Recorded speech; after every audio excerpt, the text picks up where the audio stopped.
Look around you. You are likely surrounded by people who believe intelligence is determined at birth, a genetic lottery ticket.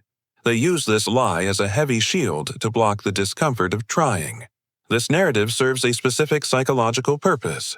If your potential is a genetic lottery ticket you've already cashed, you are no longer responsible for its development.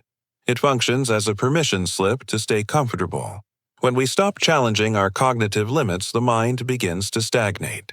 Without the tension of new problems, our existing mental pathways grow brittle and begin to decay. Choosing to believe that intelligence is predetermined effectively sets a permanent ceiling on what a person can achieve. It is a decision to stop evolving. Society often measures intelligence through processing speed, the ability to memorize facts or solve equations rapidly. These metrics describe a person's current data storage rather than their actual cognitive power. True intelligence reveals itself in the capacity to adapt. This requires the difficult work of examining your own beliefs and admitting when your current understanding of the world is flawed. Intelligence functions as a series of decisions to enter the discomfort of the unknown. It is the daily practice of repeatedly being the person in the room with the absolute most to learn.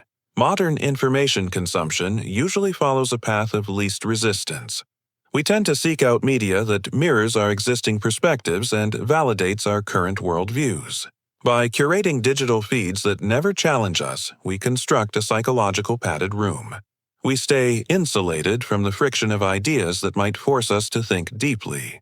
When the brain encounters a complex concept, it weighs the high energy requirement of deep analysis against low energy validation.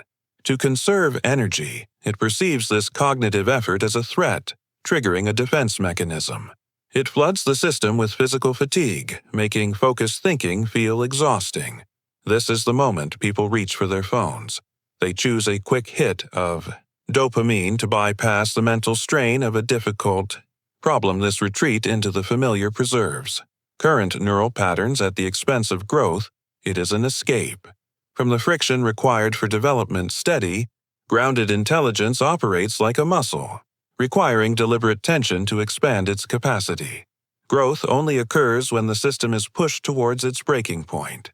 When you face a problem you don't understand, the protocol is to lean into the confusion. You have to reject the shortcut of an easy summary and refuse to let someone else do the thinking for you. This involves sitting with the frustration of a blank page and working through dense, difficult material. You have to allow your brain to feel the weight of the effort. Remaining in this zone of cognitive discomfort is the primary way to prevent mental stagnation. Curious, this microscopic view shows how cognitive friction triggers biological change.